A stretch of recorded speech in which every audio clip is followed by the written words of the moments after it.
Hey guys, so one of the things that I wanted to cover today in, just an animation documentation kind of basics video was walk cycles. And to do that I have 3 different kind of walk cycles pulled up here, and this is basically just, a guide on how to do them, what you can do with them. So in terms of walk cycles, basically a walk cycle at its most basic is 8 frames of animation, and that's something that can essentially be, looped to look like a natural walk. So a basic one that just gets all the components you really need is 8, but that can, vary just depending on what you're doing, what you want. I have this walk cycle here, which is, I believe, this is about I want to say about 12 frames. So that's about 12 or so frames for the entire cycle. It's animated on 2s. When you remove a keyframe, so instead of 2s, it's on 1s. That'll speed it up. That's just a very basic one. The one that is in the footage, or in the scene featuring the walk, this has 25 frames, essentially. We can also open up the other walk cycle, because that there's another scene that shows the walk cycle from a different angle. We can bring that up right here. Sorry for not being super prepared. I just forgot that shows the walk from another angle.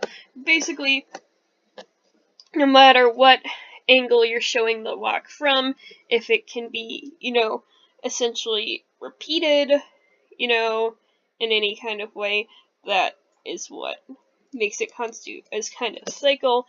And here is the enter store scene, which, as you can see, I did the line art here with the brush tool as opposed to the vector tool.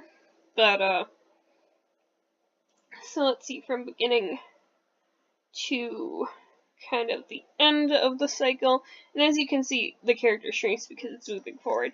So that is about 33-ish frames for the entire cycle from beginning to end, but of course it's animated on 2s, so each keyframe is 2 frames. So if you were to divide 33 by 2, 34 because it's on 2s,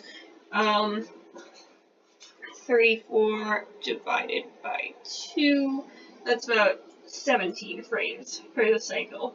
And most of this walk cycle is also animated on 2s, so 25, kind of divided by 2, that would put you at 12, which is how much most walk cycles tend to be in terms of, the frames and the frame rate.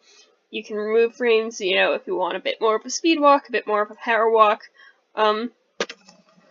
Basically, you're going to have some kind of essential poses in any walk you're going to do. And this, part of the cam footage, no matter what angle it is from, essentially, if it's something that can kind of be repeated, it does count as a walk cycle.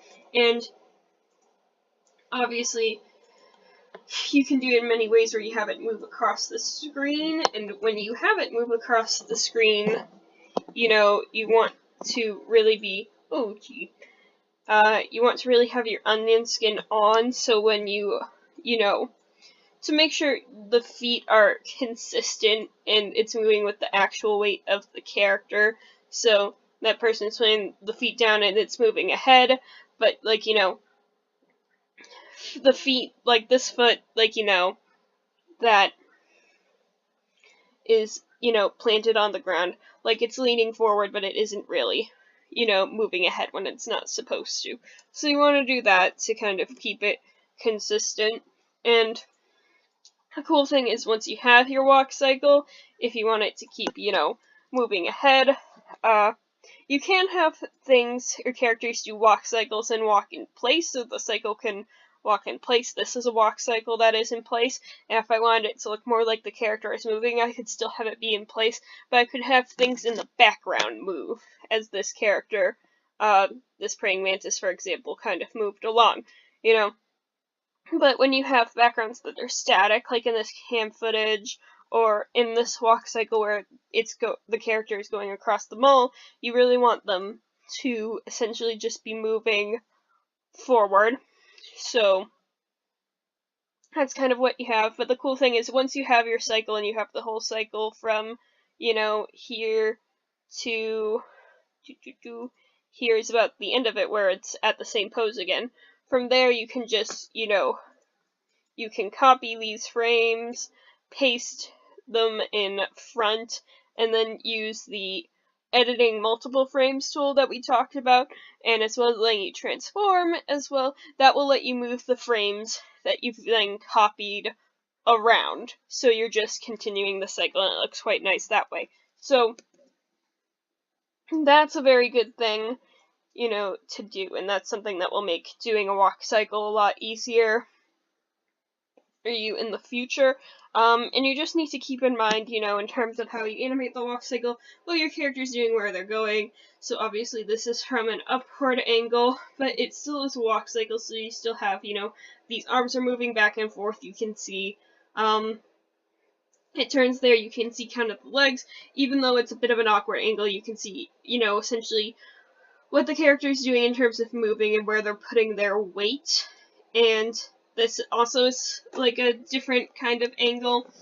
As you can see, it's shot from behind and the character is moving ahead, away from the character, but it's still a cycle. Just what you're doing as you're moving the character forward and farther away is you're just transforming that to shrink a little bit in accordance with, the steps they seem to be taking as they're moving forward.